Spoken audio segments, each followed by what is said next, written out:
60.0 pesos lang, Baba de Ka. Hello, I'm back. Ngayon lang po ulit ako nag-video. Happy New Year! 2024 na. So, I look older. Yes, I am old. Kaya ang gagawin natin is putulayin natin yung hair. Hindi na tayo ito pa-parlor kasi medyo mahal. So, yung ganitong length, about yata ito ng 800. Color black lang po ito. Walang ibang color. Nanood ako sa isang video ng isang vlogger. So, ang ginamit niya ay kape to color, to dye the hair para makulayan yung hair. Tapos, mga 3 scoop ng kape at meron pa siyang iba't ibang sangkap. So, more or less, mga 200 plus yun. Tipid din, kaya lang, para sa isang nanay or isang tao titipid, pero gustong gumanda, somehow, mas maigi kung try nyo po itong aking ginagamit. Eye color, 60 pesos lamang po ito sa mga drugstores. Mercury meron, not sponsored, pero 60 pesos. So, ito yung ginagamit ko. Tapos, meron siyang kasamang gloves. Tapos, kahit anong lagay nyo lang. Ibuhos nyo lang po. And then, may gamit ako na supply, pero mas prefer ko itong toothbrush. Use toothbrush. Hugasan nyo lang po. So, yung mga toothbrush, hindi ko siya tinatapon dahil nga po dito. Ito yung ginagamit kong pang-color ng hair. Isa, tool, para kulayan yung hair. Okay, black lang naman talaga yung gamit ko. Kasi, or color ko, kasi nga, hindi naman ako, hindi yan sa aking personality, iba't ibang kulay. So, pag ibuhos niyo po yung hair color, yung dye, sa lagayan, hintayin niyo siya mag-black. So, yan, black na siya. Kasi kanina ito brown to eh. And ganun lang po, napaka-simple. Wala na po kayo ibang gagawin. At ilagay niyo lang po. Ready lang po kayo ng, so medyo, dapat nakikita niyo yung kulay, hindi katulad ko. Mag-ready lang po kayo ng tissue or, ano ba ito, tela na basa para sa tutulo sa face nyo, kung tutulo sa kung saan. So, yan. Ganyan ko lang po siya. Mga ilang minutes lang. Ito po ay magba-black. So, tagal na akong hindi nagpapaparlor pag gantong kulay lang, yung mabilisan lang na kulay. Minsan, ang ginagawa ko pag talaga mamadali ako, ano lang, binubuhos ko sa kamay ko na merong gloves, tapos pusot-pusotin ko lang sa aking buhok. Para ko lang nagsha-shampoo. And take note, hindi ko po ito binasa. Kasi pag binasa, tumutulo. Pwede nyo mang tuluin, kaya lang ako wala naman po akong masyadong formal-formalan ng mga ganyan-ganyan. As long as kulayan siya. Pansit. Tapos, yung nanay kong ginagamit nila, Pigeon, yung araw, no?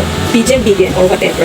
Kaya lang yun po, talagang i-maintain nyo na dahil i-whiten niya yung hair mo kung sakaling naging puti na siya or tutubo yung mga puti na hair. So, ganyan lang po siya. Ihintayin nyo lamang po. Inali ko muna yung aking hair para nang sa gayon ay hindi masyadong magulo kasi ang hair ko po ay mahaba. So, katulad niyan, ready lang po kayo sa na-wet. Madali lang po siyang tanggalin. Maya-maya po lang po yan. Yan po ang kagandahan dito sa hindi po siya nakaka-damage ng hair kasi organic. Ito palagi yung ginagamit ko. 60 pesos lang po yan.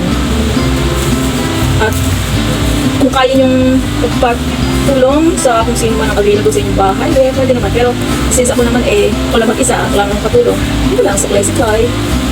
Tapos mamaya, papasadahan natin yung mga hindi natin nakulayang part. So, kung napapansin nyo, tada! Ang bilis, diba? Yan, so, chill lang tayo ng color. So, ito lang isang gloves ko kasi dito na tayo sa left. Ito. See? Black na po siya agad. And dati ito ay 50 pesos pero nag-umento na. So, siya ay 60 pesos na, no? Meron silang isang box. Bumili ako isang box. Nakalimutan ko lamang po yung price. Matagal na po kasi yun. Kasi naman po ako ay hindi talaga nagkukulay kung dito lang sa bahay naman dahil ako ay work from home. So, hindi ko masyadong inaalintana ang mga ganyan-ganyan dahil hindi na kailangan ko beauty. Charot lang. Hindi na kailangan natin yung beauty. Pero beauty na kasi talaga ako eh. Kapal lang pa. So yun, hatiin nyo siya. Kasi po ay manipis ang aking hair. Manipis po talaga ang aking hair. At kung nagkakaedad na mas manipis pa. Ako rin po ang nagugupit sa aking sarili dahil wala naman po ang ibang kasama dito. Kung gusto ko lang ibang style, saka lang ako pupunta sa parlor. Dati ko ako naglagay ng bangs. Try lang ako. Kulit ko naglagay sa rito. Hatiin nyo yan. Okay?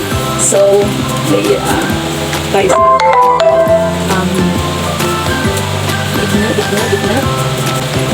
Kahit po lagyan niyo yung ganyan sa may anit-anit. Hindi siya masakit. Kasi yung iba, na-try ko rin naman, no? Ibang klaseng na pakulay. Mainit sa anit, tsaka parang masakit. Ito po, ay hindi. Kaya, kung napansin yung hindi na ako nag-test sa aking kamay dahil, ano na po yun eh, ginagamit ko ito matagal na. Years na po. Kasi ayoko talaga nang pumunta sa parlor, unang-una mahal. Pangalawa, pipila. Pangatlo, minsan yung talagang pakulay nila ay hindi talaga, ano ba to? Hindi siya sa aking balat, kaya medyo sasakit. Ayun, ano po? Napakasimple, hindi na kung kailangan bumili ng kape. Napakamahal nowadays. So, si ate na vlogger ay sinabi niyang walang gagastusin, no? Dahil syempre, nandun na sa loob ng bahay niya eh. Paano kung wala kang kape? Paano kung wala kang mga iba't ibang sangkap na ilagay niya sa bahay mo? Kung saan total po nung pag-dye niya o yung kanyang homemade dye ay around, well, more than 200.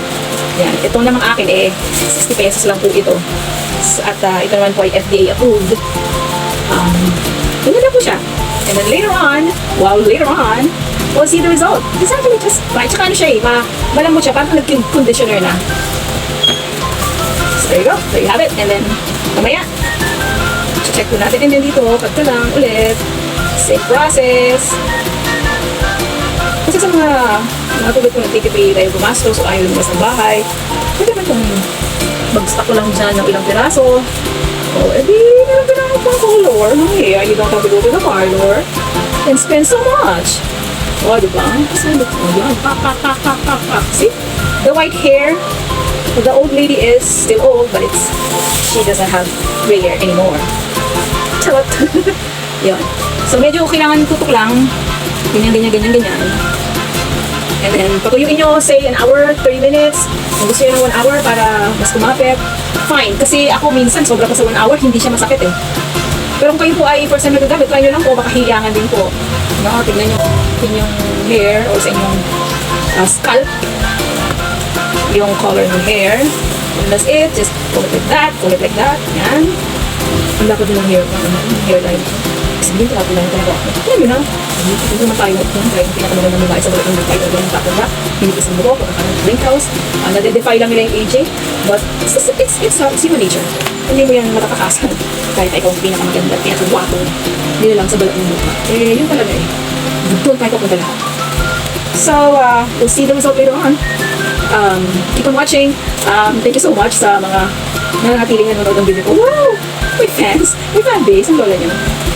Ano, ang chilang. Right, I will give you all the one watches. So, an hour, watch this, and see you. Buyers! Here. And look at that. It's so black.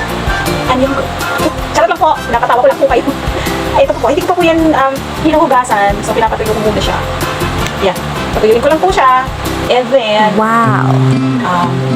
wash. Pagkatapos ng an hour after, tuyo na siya, hugasan, shampoohin, conditioner kung gusto nyo. Pero next phase ko kasi pag shampoo, tapos ano na siya, malambot na siya para sa may conditioner. Ganyan.